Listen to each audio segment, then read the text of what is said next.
बिस्मिल्लाहिर्रहमानिर्रहीम अस्सलाम वालेकुम। आज हम बनाने जा रहे हैं कच्चे कीमे के कबाब। कच्चे कीमे के ये कबाब इतने मज़ेदार हैं कि आप इसको एक दफ़ा बनाएंगे तो आप बाकी सारी रेसिपीज़ को छोड़ देंगे, कबाब की जितनी भी रेसिपीज़ हैं। और ये थोड़े से कीमे के साथ अच्छी खासी तादाद में बन जाते हैं और आप एक बार बना के इसको फ्रीज़र में रख लें और इसको 2 से 3 महीने आराम से आप यूज़ कर सकते हैं। बच्चों को आप लंच बॉक्स में दे सकते हैं, आप टी के साथ सर्व कर सकते हैं, आप पुलाव के साथ इसको बना के सर्व कर सकते हैं। आप वैसे भी इसको थोड़ा-सा बारबेक्यू टच इसमें मिलता है, आप बारबेक्यू के तौर पे भी खा सकते हैं। तो यहाँ पे हमने कीमा ले लिया है, आधा किलो कीमा लिया है और उसमें हमने बारीक चॉप करके प्याज 2 बड़ी साइज की हमने चॉप की हैं। तो अगर आपके पास दरमियानी हो तो आप 3 भी डाल सकते हैं, लेकिन ये ऑप्शनल है, आप 2 भी यूज़ कर सकते हैं। लेकिन उसको आपने फाइन चॉप करना है, बिल्कुल बारीक। और कोई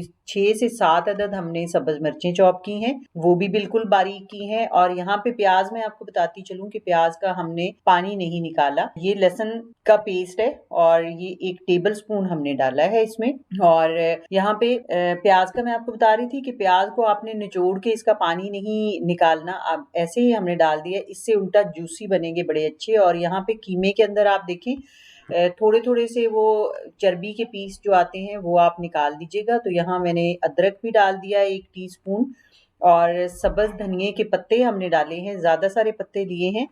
आप जितने ज़्यादा डालें वो आप डाल सकते हैं, इससे कम भी डाल सकते हैं, ज़्यादा भी, लेकिन थोड़े से ज़्यादा हों तो और अच्छे लगते हैं। और यहाँ पे इसको बहुत अच्छी तरह मिक्स कर लेंगे। नमक और मिर्च आप ज़ायके के हिसाब से भी ऐड कर सकते हैं, लेकिन मैंने यहाँ पे नमक 1.5 टीस्पून डाला है और सब्ज़ मिर्चें डाली हैं तो उसके हिसाब से आप अपने टेस्ट के अकॉर्डिंग मिर्च एडजस्ट कर लीजिएगा। और ये हमने डाला है खुशक धनिया पाउडर 2 टीस्पून, ज़ीरा पाउडर हाफ़ टी स्पून, सफ़ेद ज़ीरे का पाउडर हमने लिया है। कुटी हुई लाल मिर्च मैं डालूँगी इसमें कोई 1/4 टीस्पून, क्योंकि हमने सब्ज़ मिर्चें ज़्यादा सारी डाल दी हैं तो इसलिए कुटी हुई लाल मिर्च मैंने थोड़ी डाली है। अब जो इसका मेन काम शुरू होता है ना वो अब है। इसको आपने जिस तरह से हम डो को बहुत अच्छी तरह मसल-मसल के गूँधते हैं ना, आपने बिल्कुल इसी तरह इसको सख्त हाथ से आपने गूँधना है, हथेली से। ये आप देखिए यहाँ पे जो चर्बी के पीस इस तरह के बीच में कीमे में आ जाते हैं, वो आपने इसको नीड करते हुए निकाल देने हैं, क्योंकि ये कबाब के अंदर जब मिक्स हो जाएँ तो ये अच्छे नहीं लगते खाने में। तो आपने ये बिल्कुल साथ-साथ निकालते जाना है। और यहाँ पे देखिए मैं इसको हल्के हाथ से नहीं कर रही हूँ, इसको मैं हथेली से दबा-दबा के सही तरह से मतलब ताकत लगा के तो इसको मैं नीड कर रही हूँ। तो यहाँ पे मैंने कोई 15 मिनट इसको इस तरह से अ, फुली ताकत से नीड किया है, तो इसकी ये क्रीमी सी लुक आ गई है, टेक्सचर बड़ा इसका स्मूथ सा हो गया। फिर इसको हमने हाथ पे थोड़ा-सा तेल लगाना है और हमने इसके बना लेनी है टिक्कियाँ। आप अपने मर्ज़ी के हिसाब से बड़ी-छोटी कर सकते हैं, लेकिन ये जो कच्चे कीमे के कबाब होते हैं, इसमें थोड़ा-सा बड़ा साइज़ रखा जाता है, क्योंकि ये जब हम फ्राई करते हैं तो थोड़े सिकुड़ते भी हैं, उसमें ये थोड़ा साइज़ इसका छोटा हो जाता है। दूसरी बात इसमें आपने जो ध्यान रखना है वो ये है कि आपने इसकी जो मोटाई है ना, वो बहुत ज़्यादा नहीं करनी, चूँकि ये कच्चे कीमे के हैं, तो अगर बहुत ज़्यादा मोटे हुए तो ये अंदर से कच्चे भी रह सकते हैं।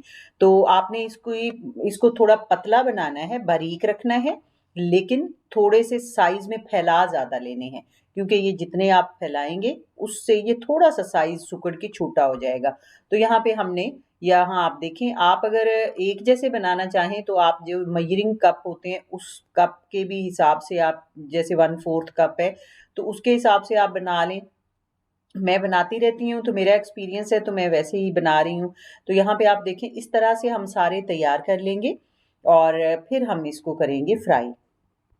तो अब इसकी फ्राई वाला जो पोर्शन है ना, उसमें भी आपने कुछ चीज़ें ऐसी हैं जो आपने ज़हन में रखनी है।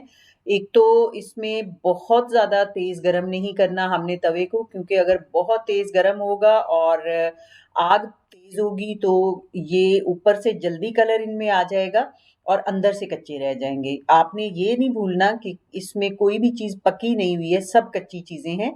यहाँ पे ही इसकी कुकिंग होनी है।